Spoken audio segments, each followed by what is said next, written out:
Assalamualaikum warahmatullahi wabarakatuh.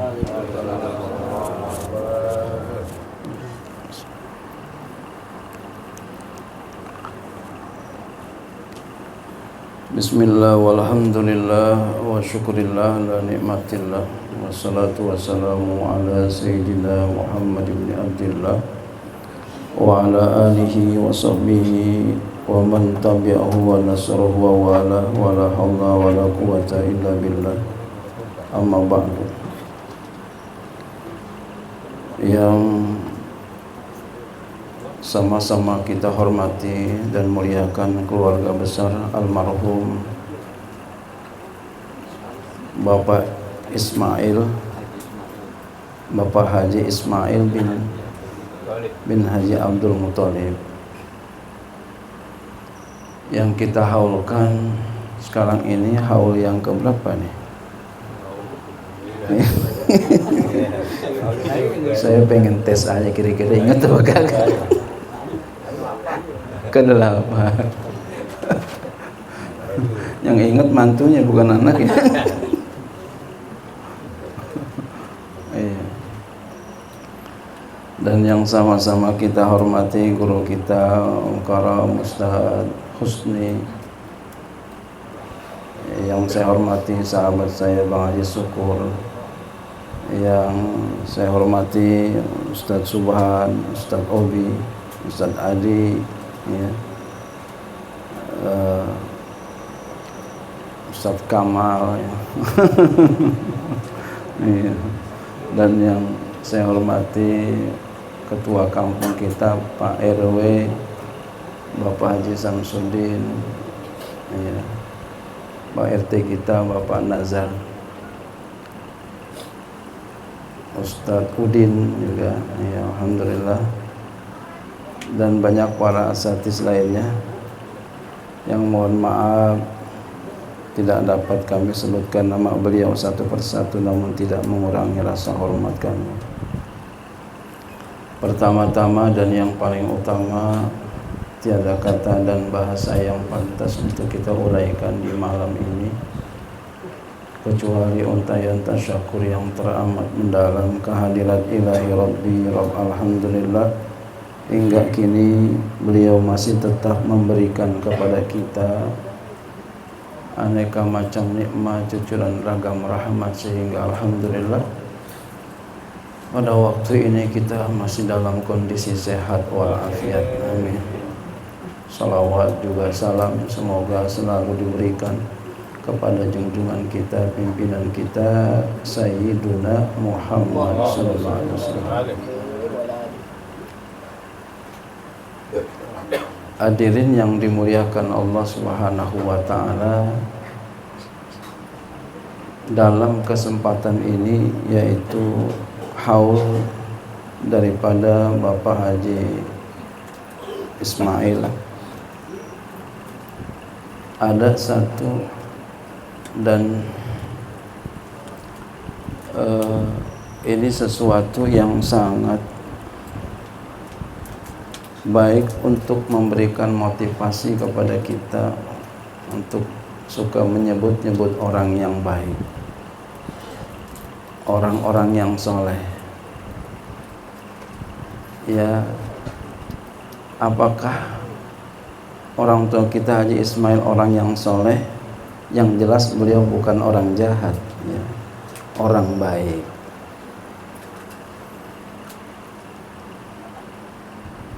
Imam Sufyan As-Tsauri di dalam kitab Ihya Ulumuddin karya Imam Al-Ghazali, beliau mengatakan,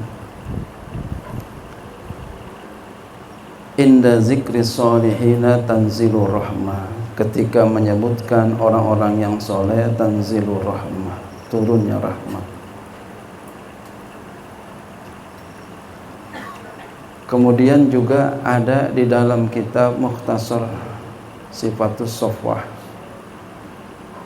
Syekh Muhammad Yunus, beliau mengatakan, ma ra'aitu lil qalbi anfa'a min dzikri sholihin. Aku belum pernah ngelihat bagi hati yang lebih manfaat daripada menyebutkan orang-orang soleh. Kemudian ada lagi seorang ahli ilmu yang namanya sampai sekarang terus ada, yaitu Imam Abu Hanifah, yang dikutip oleh As-Sakhawi. Beliau mengatakan hikayatu sholihina afdalu indi min kasirin minal min khairum afdalu indi min kasirin minal fikhi. Kata beliau, hikayatus sholihina, cerita tentang orang-orang soleh, afdalu indi, kata beliau, lebih afdal menurutku min kasirin minal fikhi, daripada banyak cerita tentang fikih. Kata Imam Abu Hanifah yang dikutip oleh Imam As-Sakhawi. Artinya apa? Ahli ilmu. Padahal cerita, padahal beliau ahli ilmu, tapi lebih mengutamakan cerita tentang orang soleh. Itu banyak manfaat. Ya, tadi saya katakan ya, umpama kita enggak setuju umpama, tapi beliau yang jelas beliau bukan orang jahat, orang baik. Sepengetahuan saya, beliau Haji Ismail orang yang tidak suka membicarakan keburukan orang lain. Saya pernah ketemu juga sama beliau ya, di sini dulu, tinggal di sini. Begitu Bang Zubair. Kalau ngomongin orang kagak mau banget ya, enggak mau banget dah. Emang kalau beliau nih almarhum kayak orang aneh juga sih ya. Saya sendiri begitu nih, orang aneh juga nih. Subhanallah. Lihat, alhamdulillah ya, masya Allah. Orangnya nggak mau yang namanya ngomong-ngomongin orang, Pak. Ghibah itu sepengetahuan saya, beliau nggak mau yang namanya ghibah. Ghibah itu apa? Ghibah itu tazkuru, engkau menyebutkan insanan akan manusia fi ghaibati, pada waktu enggak ada orangnya, sesuatu yang yakruh, yang dia benci.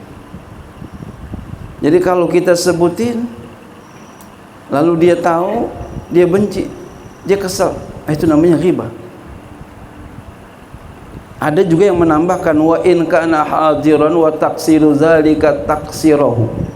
Jika dia hadir dan engkau bermaksud dengan demikian itu menyebutkan itu, engkau bermaksud mengurangkannya. Jadi disebutin ke sono kemari, ke sini kemari, maksudnya untuk mengurangkan dia supaya nilainya kurang di mata orang-orang. Itu ghibah juga itu. Tapi beliau, menurut pandang saya, beliau enggak mau begini-begini. Masya Allah. Artinya apa? Beliau punya amalan yang baik, punya amalan yang bagus, dan insya Allah beliau termasuk orang-orang yang baik, orang-orang yang soleh. Amin ya rabbal alamin. Kenapa? Karena ghibah ini sesuatu yang bahaya. Kenal kita yang namanya zina. Zina kurang apa jahatnya tuh? Kurang apa jeleknya? Kurang apa aibnya? Seberapapun tuh orang hebatnya, kalau udah zina langsung reputasinya turun. Jangan orang yang agama, orang umum pun kalau dia melakukan zina turun. Kata Nabi kita Muhammad SAW yang diriwayatkan oleh Imam Bukhari, kata beliau, fa inna ghibata asyaddu minal zina. Sesungguhnya dosa ghibah itu lebih dahsyat daripada zina. Sahabat bertanya, kenapa bisa begitu ya Rasulullah sallallahu alaihi wasallam? Kata Rasulullah, karena kalau berbuat ghibah kemudian dia bertaubat, Allah terima, selesai. Tapi kalau karena berbuat zina, kalau dia bertaubat, selesai. Dia berbuat zina, dia bertaubat, selesai. Seberapa banyak pun dia melakukan zina, tiap malam dia berzina, puluhan tahun dia berzina, lalu dia bertaubat kepada Allah Subhanahu wa taala, mengaku salah dia, mengaku khilaf dia bertaubat kepada Allah, Allah terima. Tapi kalau ghibah,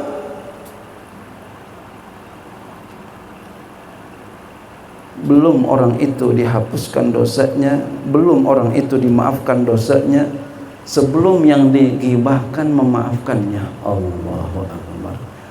Emang kagak malu kita minta minta maaf tuh sama orang yang kita ghibahin? Pasti malu. Beliau nih nggak mau banget tuh yang begitu tuh.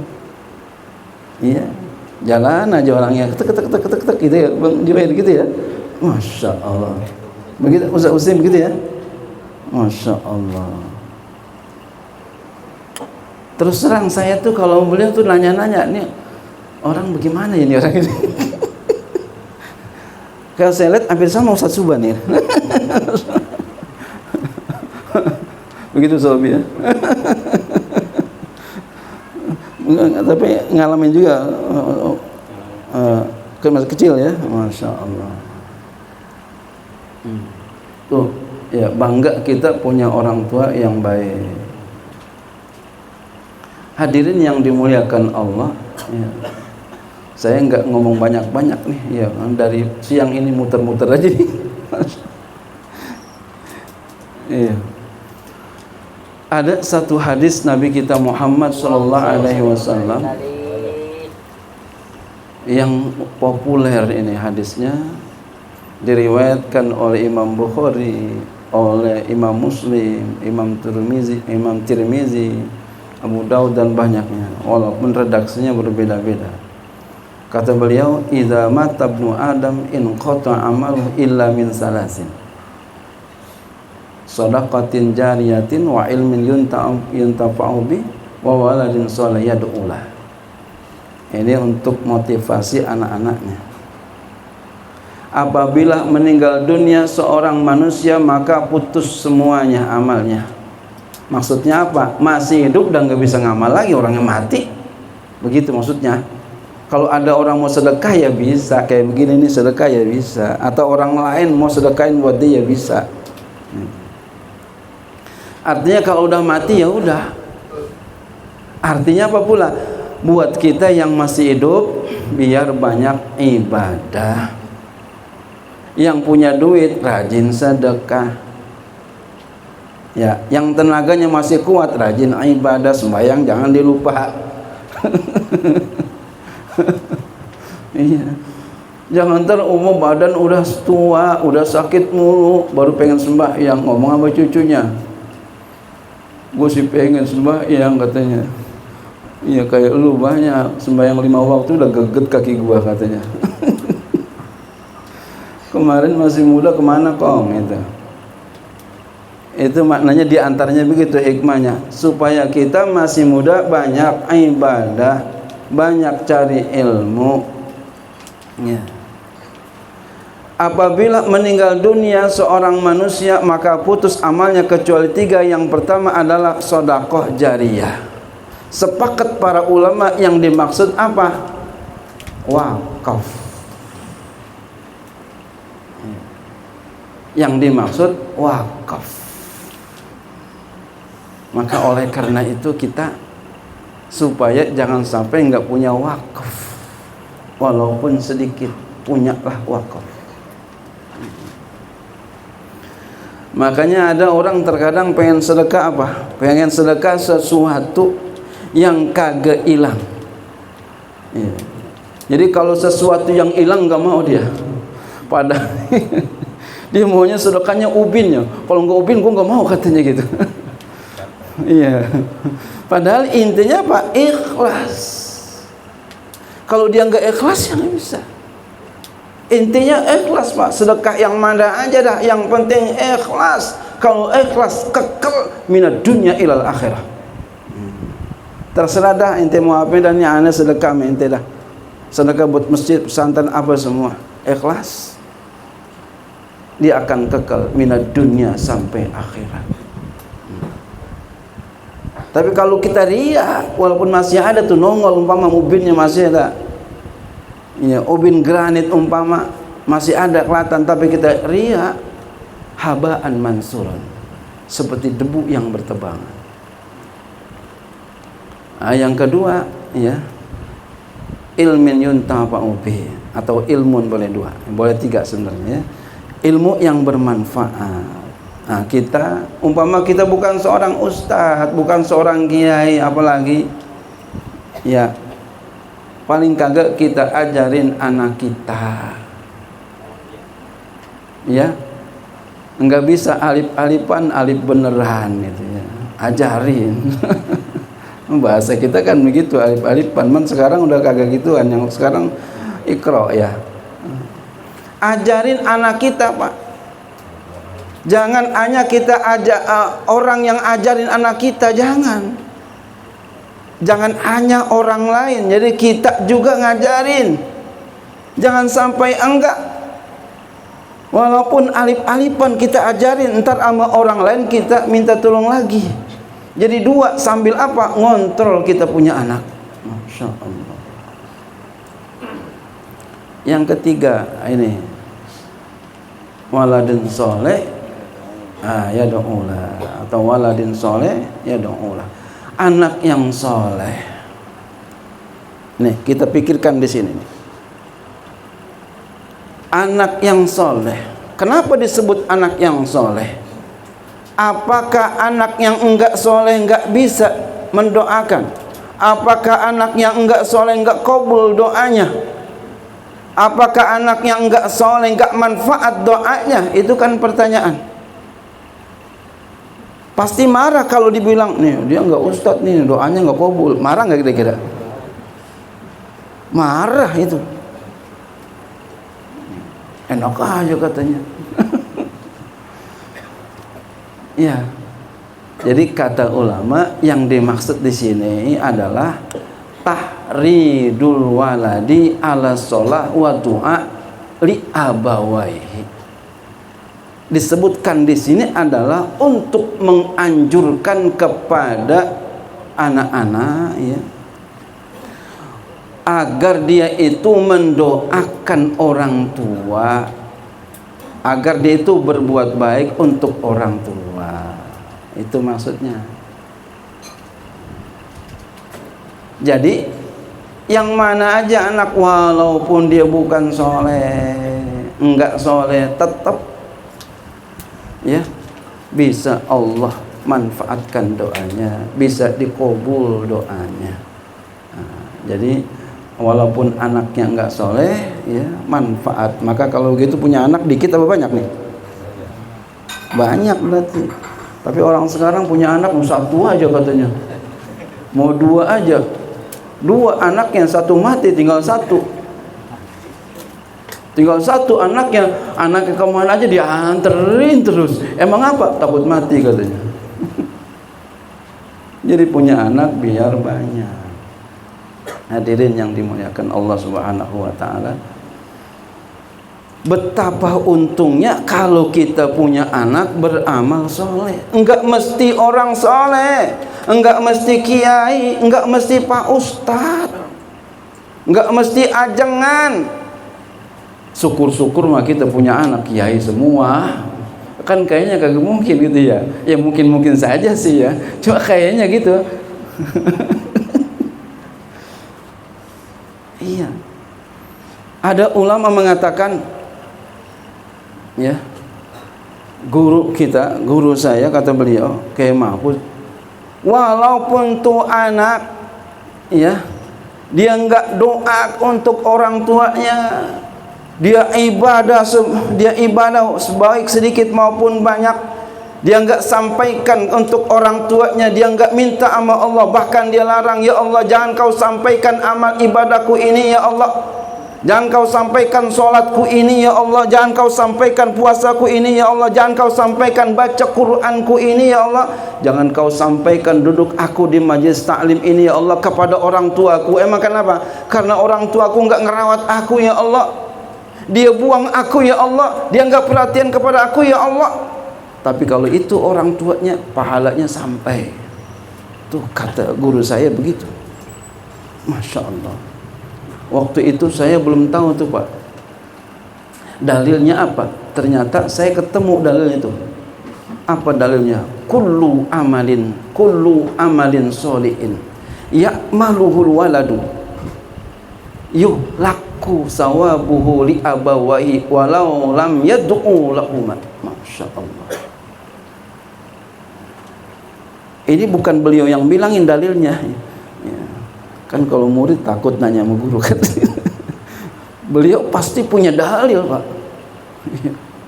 Iya. Kita kalau cinta sama guru begini, nyebut-nyebutin guru mulu ya. Guru pasti punya dalil Pak.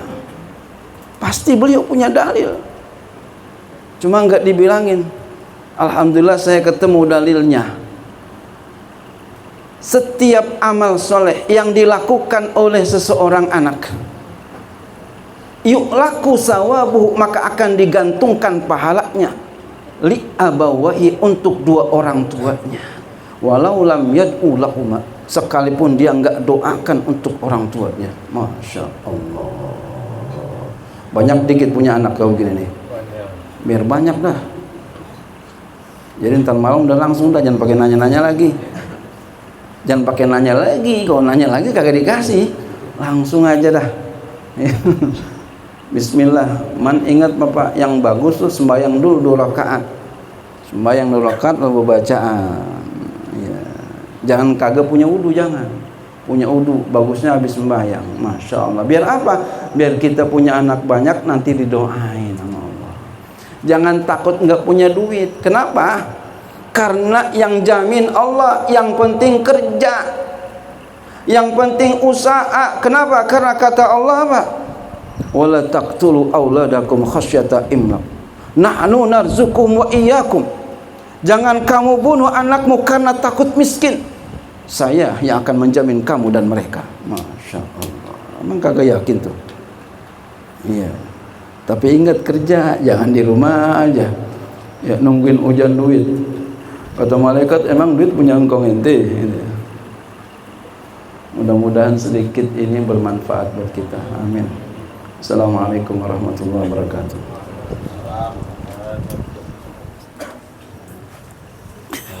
Hah? Ayo.